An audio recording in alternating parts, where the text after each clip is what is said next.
삼손이라는 사람은 하나님께서 아직 태어나기 전부터 하나님께서 선택하시고 쓰시기로 하나님께서 결심하신 사람이 바로 삼손이라는 사람입니다. 이 삼손에 대해서 좀 나누기 전에 우리가 참 살다 보면 우리의 힘으로 뭔가 거스를 수 없는 것들이 우리의 삶의 영역에서 많이 존재하는 것 같습니다. 뭐가 있을까 한번 생각해 봤는데 우리가 중력이라는 힘도 있죠. 중력을 우리가 거스를 수 있을까요? 완벽히. 예를 들어서 얘기하는 거예요. 중력이라는 거 우리가 살아가는 이 특히 이 지구라는 또 과학적인 얘기를 하려는 건 아니고 어쨌든 우리가 눈에 보이지 않지만 계속해서 우리가 거스를 수 없는 어떤 힘의 원리가 있고 힘의 흐름들이 분명히 있습니다. 이걸 왜 이야기하냐면 우리가 살아가는 이 세상에서도 그렇게 우리가 거스르지 못하는 우리의 어떤 힘으로 노력으로 거스르지 못하는 그 힘의 원리가 있고 힘의 흐름이 있는데 우리 하나님께서 하시기로 작정하셨다면 또 우리 하나님께서 힘을 내기 시작하신다면 그것 또한 우리가 절대 거스를 수 없는 하나님의 놀라운 힘과 능력이 있다라는 것을 좀 우리가 이 삼손을 통해서 알 수 있지 않을까라고 한번 말씀 묵상을 통해서 제가 생각해 봤습니다. 그 어떠한 우리 이 지구에 사는 우리 지구인들이라고도 표현하는데 이 세상에 사는 이 땅에 살아가는 우리가 다른 우리의 눈에 보이지 않는 여러 가지 과학적으로 증명할 수밖에 없는 힘이 있고 거스를 수 없는 것들이 있지만 그럼에도 우리 그리스도인들이 믿어야 할 수 있는 것은 또 신뢰할 수 있어야 하는 것은 하나님께서 그렇게 하시기로 작정하신다면 우리 인간으로서는 그 뜻을 거스를 수 없다. 하나님께서 한 번 하시기로 우리에게 약속하시고 말씀하신 것들은 어떻게 해서든지 하나님께서 이루어 나가신다라는 것을 여러분 기억할 수 있기를 축복합니다. 할렐루야. 하나님께서 하시기로 하시면 우리의 삶의 모습이 어떠하든지 그 하나님의 약속이 분명히 우리의 삶 가운데 이루어진다라는 것이죠. 아까 삼손이라는 사람을 제가 나실린이라고 했어요. 나실린의 뜻이 뭘까요, 여러분? 나실인 문자 그대로 뭐 이렇게 배에서 나실인 막 이런 거 하지 마시고 미안해요. 나 아재 개그 하지 말라 했는데 제가 집에서 막 이런 개그를 하니까 아내가 고등부에 가서 그것도 제발 하지 말라고 애들이 싫어한다고 해가지고 알겠다고 했는데 잘 안 돼요. 내가 아저씨기 때문에. 어쨌든 나실인이란 어떤 뜻이냐면요. 구별된 자라는 뜻이에요. 구별된 자 그리고 구분되어 살아가는 사람이 바로 나실인입니다. 그래서 이 구약 시대의 나실인들은 그들이 지켜야 될 규례들이 있었어요. 어떠한 법칙들이 있었는데 첫 번째로는 포도나무에서 나오게 된 그 포도나무에서 파생된 어떠한 열매를 먹지 말라라는 것. 다르게 이야기하면은 포도나무에서 나온 것들 중에 뭐가 있을까요? 포도나무에서 나온 것들 중에 여러분들이 궁금해하는 술, 포도주를 마시지 말라. 근데 성경에서 뭐라고 이야기하냐면은 포도즙도 먹지 말라라고 이야기하고 있어요. 그러니까 나실린 이 구별된 사람은 그 어떠한 그 술 취함에 있는 여지조차도 주지 말라라고 하나님께서 이 규례로 딱 지키게 하신 것이죠. 그리고 두 번째, 시체를 가까이 하면 안 됐어요. 죽은 동물의 시체, 사람의 시체도 마찬가지입니다. 시체를 가까이 하거나 손을 대면 안 되는 사람들이 바로 이 나실인들이 지켜야 할 규례 중에 하나였고, 또 여러분들 삼손하면 어떠한 특징을 여러분들이 가장 잘 알고 있죠? 머리가 길어요, 짧아요? 길어요. 이 나실인들은 하나님께 드려지기로 서원한 그 기간 동안은 머리에 삭도를 대면, 그러니까 가위를 대면 안 됐어요. 머리를 자르면 안 되는 그런 규례들이 분명히 있었습니다. 자, 그런데 이걸 좀 여러분들이 기억하고 이 삼손의 삶에 대해서, 인생의 모습에 대해서 한번 좀 알면 좋겠어요. 여러분들이 생각하는 삼손은 어떤 사람일지 모르겠어요. 보통 삼손하면 막 힘이 세고 뭔가 능력이 있고 뭐 다 동물들 때려잡고 뭐 힘이 그냥 강한 힘을 가지고 하나님께 선택받아서 힘이 센 사람으로 우리는 단순하게 그렇게 알고 있습니다. 그런데 제가 아까 14장부터 16장까지의 말씀이 다 삼손의 이야기라고 했죠. 이 삼손의 삶에 대해서 조금 먼저 좀 이야기해 보면 좋겠는데, 사실은 삼손은요, 이 사사기에서 나오는 그 어떠한 사사 중에도 제일 사사답지 못한 사람으로 살아갔던 사람이 바로 삼손이에요. 분명히 태어나기 전부터 태중에서부터 하나님이 선택하셨고 나실인으로 서원했고 그리고 하나님께서 선택한 사사였는데도 불구하고 가장 사사답지 못하게 살아갔던 사람이 바로 삼손입니다. 여러분 몰랐죠? 그냥 우리는 힘이 센 능력 있는 사람으로 알고 있었는데 이 삼손의 삶의 모습을 보면 전혀 하나님이 선택한 사람이라고는 찾아볼 수 없는 모습으로 살아갔던 사람이 삼손이에요. 이 삼손이 아까 20년 동안 사사로 지냈더라라고 말씀하고 있는데 그 기간 동안은 블레셋이라는 나라의 압제를 받고 있었습니다. 이스라엘 백성들이. 그래서 하나님께서는 이제 삼손을 통해서 블레셋으로부터 이스라엘 백성들을 구원시킬 계획을 가지고 있으셨는데, 아니 그 구원의 중심이 되어야 하는 이 삼손이 이스라엘 백성 편에 서지 않고 오히려 블레셋 사람들과 친밀하게 지냈다라는 것이 성경 말씀 가운데 드러나고 있어요. 그러니까 이스라엘 백성들의 원수가 되는 사람들과 더 친하게 지내고 친밀하게 지냈다라는 거예요. 그래서 성경 14장 말씀에 보면 블레셋 그 지역 중에 딥나라는 곳으로 계속해서 내려갔다가 올라오고 내려갔다 올라오고 내려갔다가 올라오고 그 반복되는 삼손의 그 행위들을 우리가 볼 수 있습니다. 이것을 통해 우리가 어떠한 또 영적인 깨달음을 얻을 수 있냐면 이 블레셋과 같은 우리의 적군이 되고 원수가 되는 그곳에 삼손이 계속해서 내려갔다라고 성경에서 이야기하고 있는 것을 통해서 우리가 지금 우리의 인생의 원수로 여겨야 하는 죄악된 것들, 또 죄악된 자리들, 그 자리들로 계속해서 내려가고 있는 우리의 모습들이 있지는 않은지 우리는 생각해 볼 수 있어야 합니다. 삼손이 그 블레셋, 이스라엘 백성들을 압제하고 구원받아야 하는 그 대상들, 그 이스라엘 백성들을 괴롭게 하고, 삼손은 그 블레셋으로부터 이스라엘 백성들을 구원하기 위해 선택받은 사람인데 오히려 그곳으로 내려갔다 라고 표현하고 있습니다. 우리가 현재 그 블레셋으로 나아가고 있는 우리의 죄악된 모습들은 어떠한 것이 있는지 계속해서 반복해서 성경에서 내려갔다 내려갔다 내려갔다 표현하고 있는데 그 죄악된 자리로 내려가는 우리의 그 모습들은 없는지 이 삼손의 모습을 통해 우리도 좀 우리의 모습을 되돌아볼 수 있어야 한다라는 거죠. 그리고 이 삼손이 이제 그 블레셋 그 지역 중에 딥나라는 곳에 가서 또 이 삼손이 굉장히 자신의 정체성을 잃어버리고 한 여자에게 정신이 팔리게 됩니다. 한 여자에게 눈이 팔리게 돼요. 마음을 뺏기게 돼요. 좀 예뻤나 봐요. 잘 모르겠지만 예뻤나 봐. 아름다웠나 봐요.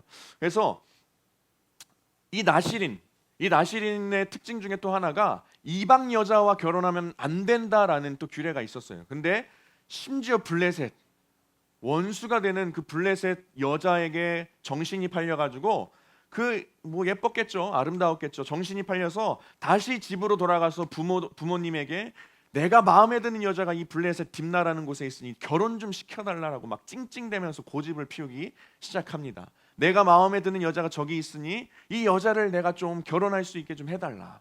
이방인들을 취하면 안 되는 그 나시린 그리고 사사였음에도 불구하고 그 딥나의 여인에게 마음이 뺏겨서 부모님들을 막 고집 피우면서 부모님들 안 된다고 계속 했겠죠. 그럼에도 불구하고 결국에는 자기의 마음대로 그 여인과 함께 결혼하는 그 잔치의 자리까지 이르게 됩니다. 그런데 참 재미있는 게 이 삼손이 제가 볼 땐 굉장히 망나니였어요. 망나니. 여기 여러분 망나니 있으신가요? 혹시 망나니? 굉장히 망나니였어요. 망나니면 안 되는데 망나니였던 거예요. 왜냐하면 이제 딥나에 있는 그 여인과 마음이 뺏긴 그 여인과 결혼하기 위해서 잔치를 벌이기 시작합니다. 근데 그 잔치를 벌이는 그 잔치 자리에서 그 여인의 친구들 30명을 데리고 수수께끼를 하기 시작해요. 내가 내는 이 수수께끼를 맞추면은 내가 너희 30명에게 베옷과 겉옷을 다 선물로 주겠다. 굉장히 비싸고 값진 옷들이었죠. 근데 반대로 너희들이 수수께끼를 풀지 못하면 너희들 나한테 그 30벌의 겉옷과 베옷을 나에게 줘야 한다. 그러니까 쉽게 말하자면 우리가 옷이라고 표현해서 뭐 별게 있나 하겠지만 도박판을 벌인 거예요. 그곳에서 도박판을 벌이기 시작한 거예요. 내기를 하고 그래서 수수께끼를 냅니다. 근데 그 문제가 어려워서 3일 동안 이 여인의 친구들 30명이 다 풀지 못해요. 풀지 못하니까 이제 그 여인에게 가가지고 야, 너 남편 될 사람에게 우리 재산이랑 다 뺏기게 생겼다. 협박을 하기 시작합니다. 너네 집 다 불태워버리기 전에 가서 삼손에게 가서 빨리 이 수수께끼 문제 답 좀 알아오라고 막 협박을 합니다. 어쩔 수 없이 협박을 당했기 때문에 가서 삼손에게 막 얘기하죠. 제발 집이 불이 다 타게 생겼다고 제발 좀 알려달라고 해서 삼손이 알려줬을까요? 안 알려줬을까요? 알려줬을까요? 안 알려줬을까? 알려주게 됩니다. 알려주게 되고 그럼 어떻게 돼? 그 도박판, 큰 도박판에서 30명의 친구들이 이기게 된 거죠. 그래서 삼손이 그들에게 이제 어쩔 수 없이 30벌의 베옷과 겉옷을 줄 수밖에 없는 상황이 되어버립니다. 삼손이 좀 다혈질적이고 감정적인 사람이었어요. 그래서 화가 나가지고 당장에 어쨌든 줘야 되니까 이제 블레셋의 다른 지역으로 가기 시작합니다. 에스글론이라는 지역에 가가지고 그냥 멀쩡한 사람 30명을 다 때려 죽이기 시작해요. 30명. 왜냐하면 30벌의 베옷과 겉옷을 가져다가 줘야만 했기 때문에. 그래서 굉장히 감정적으로 분노에 막 일으켜가지고 막 때려 죽인 다음에, 왜냐하면 삼손이 힘이 셌으니까 하나님께서 힘을 주셨고 능력을 주셨기 때문에. 그런데 그 힘과 능력을 자신의 개인적인 일에 막 사용하기 시작하는 거예요. 그래서 30명을 때려 죽이고 그 30벌의 옷을 가져다가 그 여인들의 친구들에게 주게 됩니다. 그런데 이 삼손이 화가 안 풀렸던 거예요. 여러분 혹시 여기 다혈질적인 성격을 가진 사람이 있습니까? 다혈질적인 성격을 가진 사람들은 화가, 민기 다혈질이니? 화가 막 풀리지 않은 거예요. 막 어떻게 내 화를 주체할 수 없어가지고 결혼식의 그 잔치, 이미 결혼을 했는데, 이미 그 결혼 약속을 했는데 그 여자를 버려두고 그냥 다시 아버지 집으로 떠나게 됩니다. 요즘 이러면 큰일 나죠. 남자들이 요즘 이러면 큰일 나죠. 근데 그렇게 다혈질적으로 감정적으로 행동을 했던 거예요. 자, 그런데 며칠 지나다 보니까 이 삼손이 다시 그 여인이 생각나기 시작합니다. 다시 시작해가지고 염소 새끼 한 마리를 선물로 들고 다시 딥나로 가서 그 블레셋 지역에 가가지고 다시 그 여인을 찾아요. 자, 그런데 삼손이 그 여인을 버려두고 갔기 때문에 그 여인의 아버지는 그 결혼식의 잔치에 왔던 친구 중에 한 명에게 이미 그 딸을 줬던 상황 가운데 있었어요. 예전에 그런 풍습들이 있었기 때문에. 자, 근데 삼손이 다시 마음이 바뀌어가지고 앉혀졌나 보죠. 그 흥분이, 화가. 다시 그 염소 새끼를 들고 선물을 가지고 갔는데 자초지종을 들어보니 삼손이 그렇게 화를 내고 떠나버렸기 때문에 이미 다른 남자의 여인으로 들어가게 된 거예요. 그래서 그 여인의 아버지 되는 사람이 삼손에게 이미 이렇게 되어 버렸으니 너가 사랑했던, 좋아했던 그 여자의 동생이 한 명 있는데 동생을 너에게 주겠다라고 이야기를 합니다. 삼손이 또 화가 나기 시작해요. 다혈질. 약간 뭐라 그러죠? 하여튼 이게 막 주체가 안 돼가지고 분조장, 그렇죠? 분조장이었어. 막 분노가 막 일어나가지고 어떻게 했냐면요, 그 근처에 가가지고 여우 300마리를 잡아다가 꼬리를 묶어다가 그 여우 300마리에 불을 붙여가지고 막 그 블레셋 지역의 곡식들, 뭐 여러 가지 그들의 열매들을 다 불태우기 시작합니다. 여러분 주변에 혹시 이런 사람들이 있나요? 이런 사람이 있나요? 이런 사람이 있다면 피하시길 바랍니다. 분조장과는 친하게 지내면 별로 좋을 것이 없는 것 같아요. 어쨌든 삼손은 이런 모습으로 살아갔던. 자, 다시 돌아가 볼까요? 삼손은 하나님께서 태중에서부터 선택했던 나실인이었습니다. 삼손은 하나님께서 블레셋으로부터 이스라엘 백성들을 구원하기 위해 선택했던 사사였습니다. 여러분, 그런데 이 삼손의 모습이 사사로서 합당하고 적당한 모습이었나요? 그렇지 않았어요. 자기의 감정의 주체에 못 이겨서 그냥 화를 내고 분을 내고 하나님께서 주신 힘과 능력을 개인적인 감정적인 일에 다 쏟아부었던 사람이 바로 삼손이었던 사람이었습니다. 이 삼손은 사실은 사사 중에서 가장 사사답지 못한 사람이 바로 삼손이었다라는 거죠. 그리고 이 딥나라는 곳에 왔다 갔다 할 때에 이제 그 여인과 만나기로 뭐 왔다 갔다 할 때에 그 길 가운데 사자를 또 때려 죽이는 일이 있었습니다. 사자를 어린 염소 새끼를 찢어 죽이는 것처럼 쉽게 찢어 죽였다고 표현하고 있어요. 그래서 찢어 죽이고 딥나로 갔다가 다시 집으로 갔다가 다시 딥나로 가는 길에 그 사자 시체, 사자 사체 그 안에 벌들이 그 벌집을 만들어 놓고 꿀을 채취할 수 있게 그 사자 사체 안에 그렇게 벌집을 만들었다라고 성경에서 말하고 있는데, 여러분 아까 제가 이야기했죠. 나실인은 사체에 손을 대면 된다, 안 된다? 안 된다라는 그 법칙을 지켜야 하는데, 이 삼손은 자신이 하나님께 선택받았다라는 정체성을 잃어버리고 살아갔던 거예요. 그 소명의식 없이 대충 그냥 자기 마음대로 살아갔던 거죠. 사자의 사체 안에 손을 넣어서 그 꿀을 담아가지고 걸어다니면서 먹고, 그것을 심지어 자신의 부모님에게도 갖다 주어서 그것이 사자사체에서 나온 것이라고 이야기하지 않고 부모에게, 그 당시에는 그 동물들의 사체가 부정한 것으로 여겨졌어요. 그래서 그 부모들까지 부정하게 만들어버리는 그런 행위를 한 사람이 바로 삼손이라는 사람이, 전혀 나실인, 전혀 사살하는 그런 모습을 갖추고 있지 않던 사람이 바로 이 삼손이라는 사람이었죠. 그리고 우리가 잘 알고 있는 삼손의 이야기, 또 블레셋 사람의 이 여자에게 이 삼손이 굉장히 약했던 것 같아요.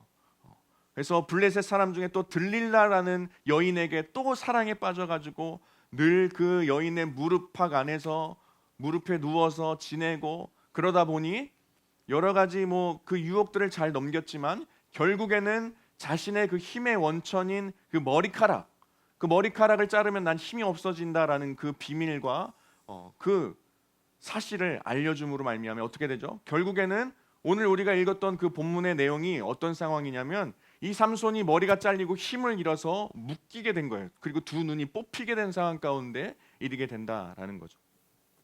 여러분, 이게 전반적인 삼손의 삶의 모습입니다. 다시 한번 이야기하자면 그 어떠한 삶의 모습에서도 하나님께서 선택하신 사사의 모습을 전혀 발견할 수 없는 사람이 바로 이 삼손이라는 사람의 모습이었다라는 거예요. 여러분, 그렇다면 이 삼손의 모습을 통해서 우리는 어떠한 교훈을 얻을 수 있고, 우리의 삶에서 이 삼손을 통해서 어떠한 자세로, 우리는 분명히 하나님께서 부르신 하나님의 자녀인데 이 삼손을 통해서 우리는 어떠한 것을 배우고 어떻게 살아가야 할까라는 것들을 좀 나눌 수 있으면 좋겠습니다. 첫 번째로 나누고 싶은 것은 우리들에게 분명히 하나님께서 주신 선물이 있어요. 여러분들 각자 장점이 한 가지씩은 분명히 다 있습니다. 여러분들이 잘하는 것, 여러분들의 재능, 여러분들의 능력, 여러분들의 장점이 분명 하나씩은 다 있습니다. 난 장점이 없어요 하는 사람은 거짓말일 거예요. 분명히 여러분, 제가 볼 때도 장점들이 다 많은 사람들이죠. 운동을 잘하는 사람 있고, 친구 관계에서 원만하게 그 관계를 잘 풀어내는 그런 능력을 가진 사람이 있고, 여러 가지 모든 큰 영역 안에서 분명히 하나님께서 우리에게 주신 달란트가 있고, 재능이 있고, 능력이 있고, 우리에게 장점이 분명히 있습니다. 자, 그런데 이 장점과 달란트와 능력을 우리는 늘 하나님께서 기뻐하시는 데에 사용할 수 있어야 한다라는 거예요. 여러분, 삼손은 하나님께서 선택하셨고 하나님께서 힘과 능력을 주셨지만 그것을 자신 마음대로 쓰는, 자기 입맛대로 사용하고 자기 멋대로 자신의 감정적인 그 일들에 사용하는 것에 그쳤던 사람이 삼손입니다. 여러분, 그래서 삼손이 결국 어떻게 됐는지 아십니까? 뒤에 16장 말씀 중에 보면은 여호와의 영이 삼손에게서 떠났다라고 말씀하고 있어요. 우리가 기억할 것은 이따가도 잠깐 나누겠지만 삼손의 힘의 원천, 능력의 원천은 하나님이었어요. 자신에게 있는 것이 아니라 머리카락에 있는 것도 아니었죠. 하나님께서 힘을 주셨기 때문에 늘 삼손이 어떤 동물을 찢어 죽이고 큰 힘을 발휘할 때에 성경 말씀에 보면 뭐라고 먼저 나와 있냐면, 늘 그 앞에 하나님의 영이 임하매, 하나님의 영이 임하였으니 삼손이 이런 능력을 행했다. 하나님의 영이 임하였으니 삼손이 이런 힘을 보였다. 늘 앞에는 하나님의 영이 임했다라는 표현이 붙어 있어요. 여러분, 우리가 기억할 수 있어야 하는 것은 우리의 삶에서 하나님의 영이 임할 때에 힘과 능력이 임하는 줄 믿습니다. 할렐루야. 여러분들 가지고 있는 재능들이 있죠. 능력이 있죠. 달란트가 있습니다. 장점들이 있어요. 분명히 주셨는데 그것이 우리의 힘과 능력으로 나타나기 위해서는 우리의 삶 가운데, 우리의 마음 가운데, 우리의 심령 가운데 하나님의 영이 임할 때에 그것이 힘과 능력으로 나타나기 시작한다라는 거예요. 그래서 이 삼손이 하나님의 영이 임했을 때에 놀라운 물론 폭력적인 모습이었지만, 물론 말도 안 되는 감정적인 모습이었지만, 하나님의 영이 임할 때에 그 어떤 세상의 사람들이 소유할 수 없었던 힘과 능력을 보였지만, 그럼에도 계속해서 그 하나님께서 주신 것들을 자신의 감정적인 일에 사용하고 자신의 멋대로, 자신의 입맛대로 하나님의 그 소명의식과는 전혀 반대되는 일 가운데 계속 사용했을 때에 결국에 16장에 가서 하나님의 여호와의 영이 삼손에게서 떠났다라고 이야기하고 있습니다. 떠났기 때문에 오늘 우리가 읽었던 그 본문 말씀, 아무런 힘도 내지 못하고 묶이고 두 눈이 뽑힐 수밖에 없었다라는 거죠. 여러분, 우리는 착각하면서 살면 안 됩니다. 우리는 이 세상적인 성공이 곧 하나님의 축복이라고 착각하면서 살 수가 있어요. 그런데 삼손의 모습을 보십시오. 삼손은 세상적인 눈으로 보기에 성공한 사람이었어요. 왜냐하면은 자기 혼자만 있어도 모든 것을 다 할 수 있는 능력의 사람이었어요. 자기 혼자서 여우 300마리를 데려다 때려잡고 불을 붙이고 블레셋 사람들, 수많은 사람들을 때려 눕힐 수 있는 세상적으로 보기에는 성공한 사람이었다라는 거예요. 여러분, 그러나 세상적으로 성공한 사람들이 곧 하나님의 축복을 받은 사람들이라는 착각을 버리실 수 있기를 축복합니다. 할렐루야. 여러분, 세상적인 성공이 곧 하나님의 축복이 아니다라는 거예요. 하나님의 축복이 세상적인 성공이었다면 삼손은 무너지지 않았어야 했죠. 우리는 착각하지 않으면서 살아갈 수 있어야 한다라는 거예요.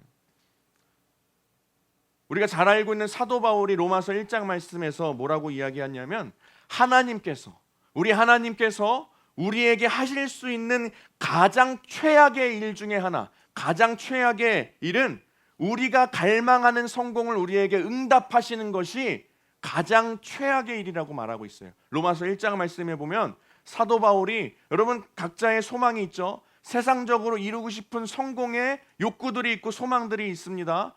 여러분, 그러나 그것이 하나님의 뜻과 부합하지 않는다면 내려놓을 수 있기를 축복합니다. 왜냐하면 사도 바울이 이야기한 것처럼 하나님께서 우리에게 하실 수 있는 가장 최악의 일은 하나님과 부합하지 않지만 내가 소망하는 것들을 하나님께서 응답하시는 일이 가장 최악의 일이기 때문에 여러분, 늘 여러분의 꿈과 소망과 희망과 또 여러 가지 비전들은 늘 하나님 뜻 안에서, 하나님 안에서 이루어지기를 소망하며 기도할 수 있어야 한다라는 거예요. 여러분들이 하나님 없이 세상적인 성공만을 갈망하고 있다면 우리는 지금 삼손의 모습으로 살아갈 수밖에 없다라는 것이죠. 우리가 하나님의 뜻에 합당하게 살아가지 못하면서 세상이 바라는 그 성공만을 갈구하고 있다면 그것은 가장 최악의 일이 우리 가운데 이루어지고 있다는 것을 늘 인지하면서 살아갈 수 있어야 한다라는 거예요.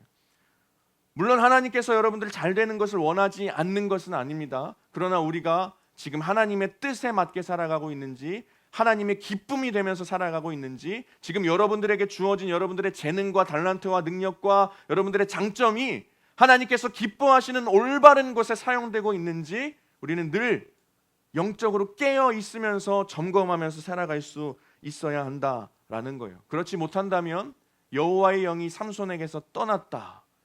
하나님의 영이 우리 가운데 떠날 때에는 그 어떠한 능력도 우리에게 일어나지 않는다라는 거예요. 반대로, 그러나 우리가 하나님을 더 붙잡을 수 있어야 하는 이유는 하나님의 영이 우리 가운데 거할 때에 우리의 삶에 놀라운 힘과 능력이 나타난다라는 거예요. 여러분 믿으십니까? 이 믿음 가지고 하나님의 영이 임하길 날마다 구하고 우리의 삶 가운데 또 나의 마음 가운데 나의 영 가운데 하나님의 영이 임하여서 나를 통하여 하나님의 놀라운 능력이 나타날 수 있기를 날마다 소망하고 기도하는 여러분 한 분 한 분 될 수 있기를 간절히 소망하고 축복합니다. 할렐루야. 그리고 우리 삼손을 통해서 또 알 수 있는 것은 하나님의 위대하심입니다. 하나님의 위대하심. 이 삼손이 망나니의 모습으로 살아갔어요. 망나니의 모습으로 살아갔고 자기 멋대로 살아갔고 감정 컨트롤하지 못하고 분조장처럼 살아갔는데 그럼에도 불구하고 하나님께서는 이 삼손이 태어나기 이전부터 선택하셨습니다. 나신이로 선택하셨고 이스라엘을 구원할 사사로 선택하셨어요. 여러분, 하나님께서 선택하시고 그렇게 하기를 원하시고 그렇게 하기로 마음 먹으셨을 때, 또 우리 가운데 약속하실 때에는 우리의 그 어떠한 모습일지라도, 우리가 어떤 망나니 같은 모습으로 지낼지라도 결국에는 하나님의 그 놀라운 약속으로 하나님께서 이끌어 가신다라는 것을 우리는 알 수 있어야 합니다. 여러분, 그래서 이 삼손도 결국에는 무너졌고 두 눈이 뽑히고 묶였지만 마지막에 오늘 우리가 읽었던 말씀을 다시 한번 좀 띄워주면 좋겠어요. 28절 말씀을 우리 다시 한번 읽어보면 좋겠습니다. 28절 말씀 한 번 더 띄워주세요. 네, 같이 함께 큰 목소리로 함께 28절 말씀이요. 28절. 네, 다시 한번 읽어보겠습니다. 시작. 삼손이 여호와께 부르짖어 이르되 주 여호와여 구하옵나니 나를 생각하옵소서. 하나님이여 구하옵나니 이번만 나를 강하게 하사 나의 두 눈을 뺀 블레셋 사람에게 원수를 단번에 갚게 하옵소서. 이 말씀 그대로 띄워주시고, 삼손이 결국에는 자신의 힘이 다 빠지고 묶이고 두 눈이 뽑힌 상황 가운데 있었습니다. 그런데 그럼에도 불구하고 끝까지 하나님께서 약속하신 이스라엘의 구원은 하나님께서 이루어 내십니다. 물론 삼손은 죽게 되지만 하나님께서 이스라엘 백성들을 블레셋 그 사람들에게서 그 압제 가운데서 구원하실 그 하나님의 약속을 결국 하나님께서 선택하신 삼손을 통해서 이루어 가신다라는 것을 우리는 발견할 수 있다라는 거죠. 아까 제가 블레셋 지역 딥나로 왔다 갔다 했던 삼손의 모습을 이야기했는데 그 모습이 사사로서는 옳지 않았죠. 그런데 하나님의 그 놀랍고 위대하신 계획들과 일들을 우리는 또 발견할 수 있습니다. 우리가 눈으로 보기에는 이 삼손이 지 멋대로 사사로서 행하지 못할 그 아주 추악한 일들을 행하는구나 라고 우리는 판단하고 생각할 수 있지만, 그러나 그 과정 가운데에서도 하나님은 그 블레셋과 이스라엘, 블레셋과 삼손 사이의 관계의 틈을 만들어버리기 시작합니다. 왜냐하면 그 딥나로 내려갔다가 올라갔다 왔다 갔다 하는 그 일들, 그리고 그 여인에게 정신이 팔려가지고 결혼하게 되는 일들, 또 자신의 화에 못 이겨서 그 딥나에 있던 블레셋 사람들을 마구마구 해치는 그 일들을 통해서 친밀하게 지냈던 삼손과 블레셋 사이를 하나님께서 조금씩 벌리기 시작하셨던 거예요. 우리는 여기서도 하나님께서 우리가 생각지도 못한 방식으로 하나님의 구원의 일들을 행하고 계신다라는 것을 발견할 수 있습니다. 여러분, 우리의 삶에서도 마찬가지인 것 같습니다.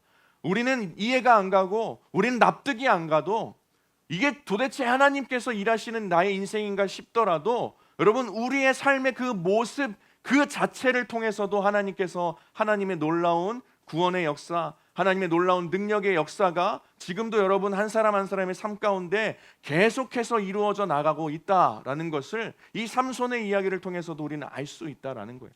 우리가 눈으로 보기에는 삼손이 그냥 잘못한 일로 보이지만, 우리가 눈으로 보기에는 지금 이스라엘 백성을 구원해내야 하는 중심에 서야 하는 사람이 헛짓거리하고 있는 걸로 보이지만, 그 과정 가운데서도 하나님께서는 계속해서 블레셋과 이스라엘의 틈을 벌리고 있으셨다라는 거예요.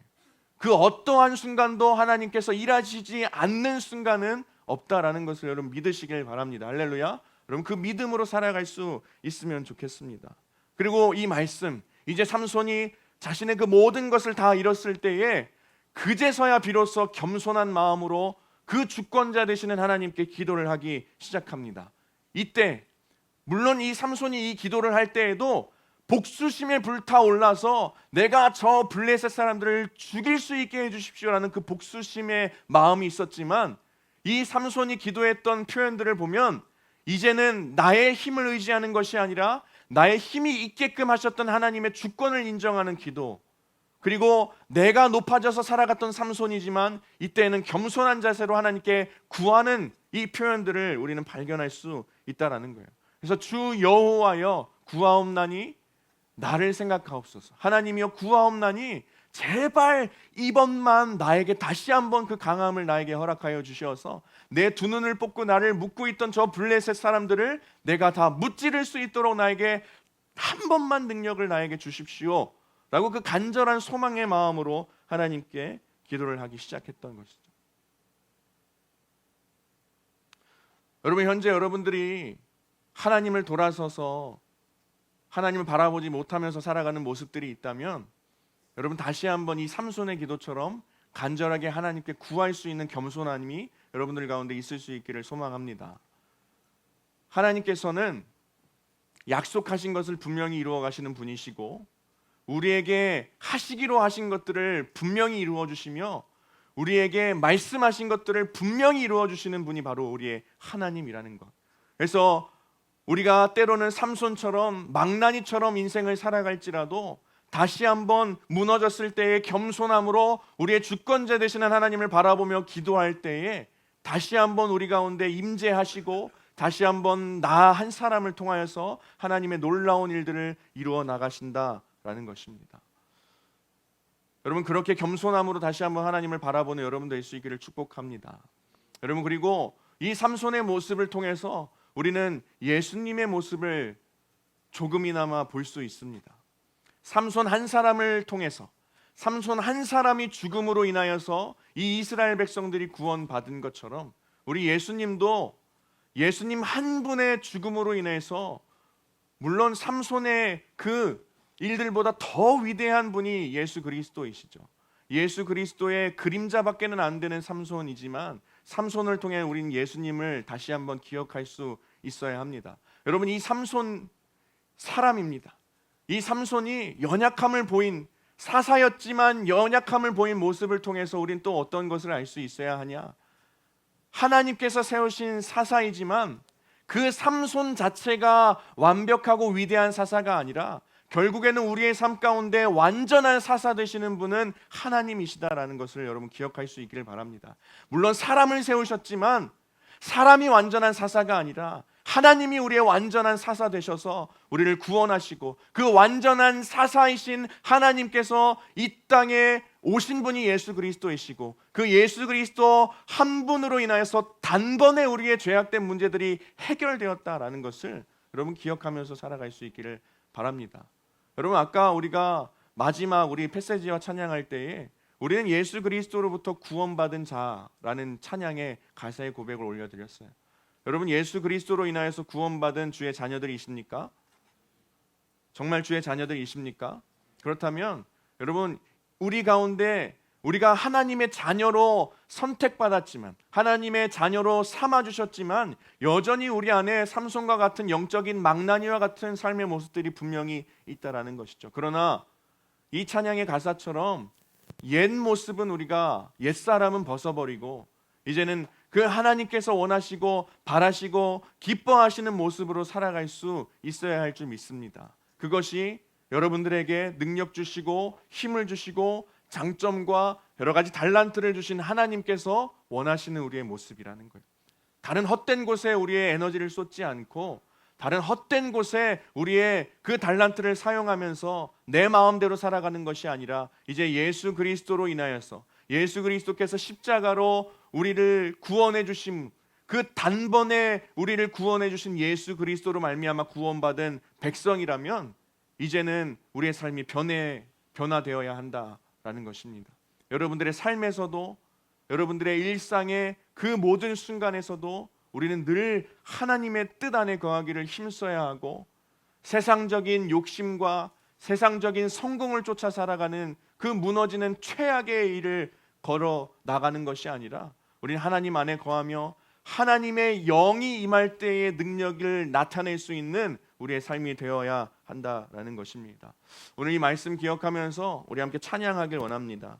조금 전에 제가 이야기했던 우리 패세지와 함께 고백했던 사랑한다 말하시네 라는 찬양의 곡입니다.